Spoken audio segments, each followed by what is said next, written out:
Grabe ito, ang dami nyo pala. Nagsulputan na wala lang si Mayor Isko. Eto mga taga-Batang Maynila, panibago na ng mga itinatayong gusali dito sa mismong bangketa sa Calamba Street, Sampaloc, Maynila. Grabe kayo, bangketa talaga. Ang hilig nyo sa bangketa. Isang pagpala at magandang araw po sa ating lahat, mga kababayan ko at mga taga-Batang Maynila.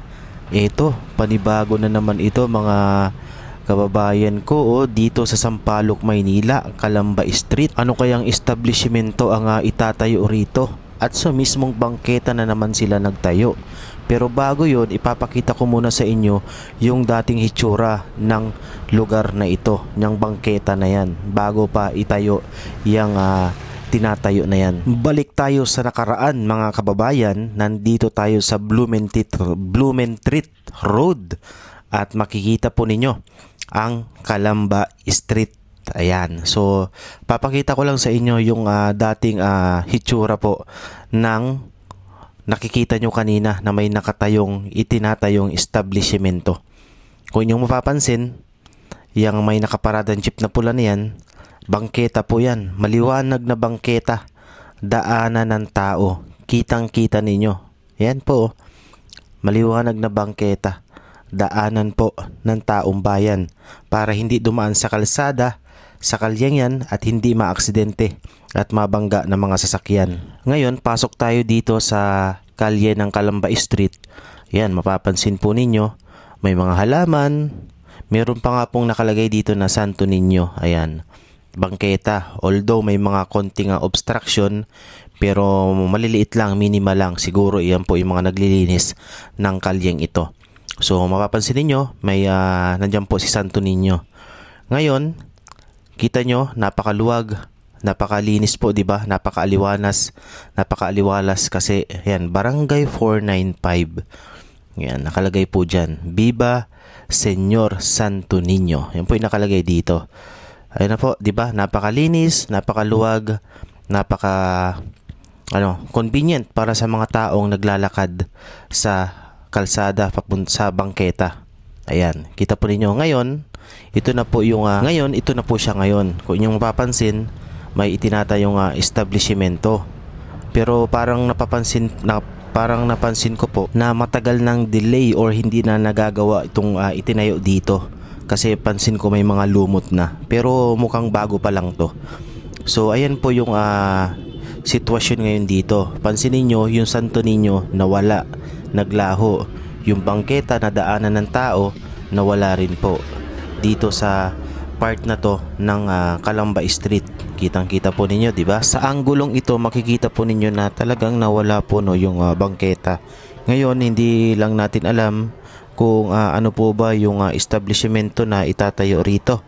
Kung ito ba ay barangay hall, wala tayong idea po, no, kasi nakita lang natin po to, nakita sa isang mga videos at na ito nga, kung inyong mapapansin ay talagang nawala po, no, yung magandang at maaliwalas na daanan sana ng tao rito sa part na yan.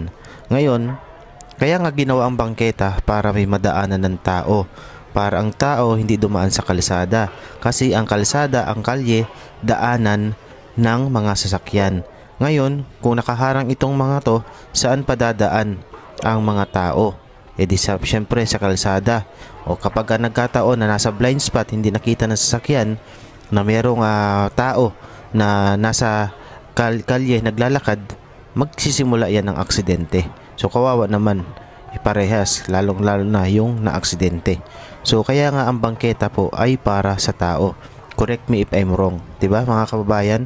Ngayon, kung ito ay pahihintulutan, magpapatuloy, sigurado pamamarisan to ng marami. Kita nyo, nawala lang si Yorme, 3 taon. Ang buong akala nila wala nang babalik, hindi na babalik si Mayor Isko. Doon sila nagkamali.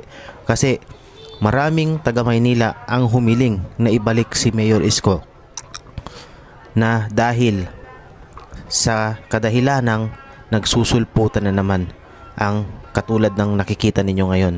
Nagiging marumi na naman ang Maynila. Bumabalik na naman ang Maynila sa dati. 'Di ba? Kaya talagang siguro talagang ipinagkaloob ng nasa itaas na si Yorme ay hindi muna maging presidente para mas matutukan niya ng mas maayos pa itong Maynila na kailangan ng katulad niyang isang magaling mag-handle ng ganito ka busy na syudad. Kaya yun. So comment down below kayo mga kabayan kung sa tingin ninyo ano ba yung inyong reaction, ano yung inyong komento patungkol sa nakikita nyo ngayon na isang establishmento na naman ang itatayo dito. Siguro nakatunog to na nandyan na si Yorme, kaya itinigil muna yung paggagawa dito. Kasi makipapansin po natin, medyo lumot na yung mga semento dun sa bandang gitna at matagal parang wala nang gumagawa dito ng mga ilang buwan.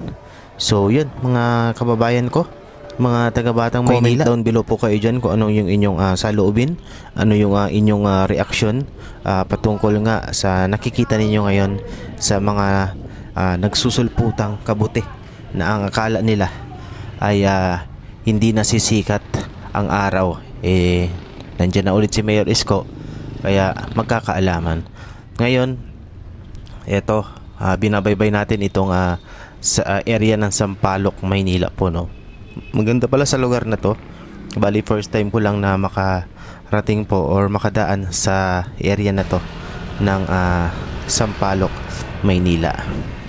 So kung yung mapapansin, mga kalsada po, mga kalye talaga rito, may mga nakapark na kung hindi motorsiklo, mga sasakyan, mga truck. Katulad po ng dinadaanan natin ngayon ay ito, Calamba Street to, kahabaan po ng Calamba Street.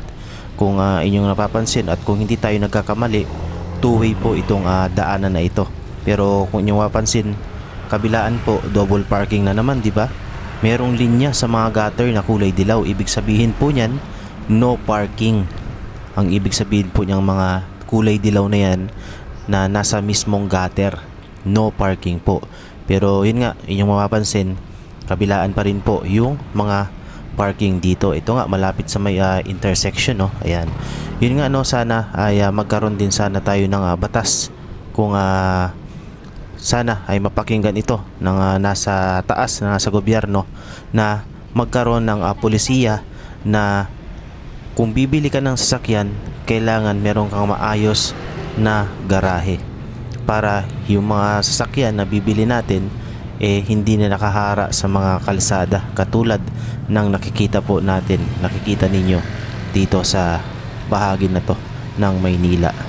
So yun, ayan, no, two-way po to, no? Two-way mga kababayan ko. Pero kung yung mapapansin, double parking ang tawag dyan po, no? Kung hindi rin ako nagkakamali, correct me if I'm wrong. Yan, malapit po dito sa may simbahan ito. So yun, at maraming salamat po sa inyong pakikinig, panonood at pagsama sa atin sa panibago na namang video na ito, na nakikita natin yung kalagayan talaga ng Maynila, na lumalala na ulit yung mga ganitong klase ng mga illegal na mga itinatayo, kung hindi sa bangketa, sa kalsada. Yun naman po, at maraming salamat. Pa-like, share, and subscribe naman po, at pa-share po ng ating video. Maraming salamat po. God bless. Mag-ingat po tayong lahat. Manila, God first. Thank you po.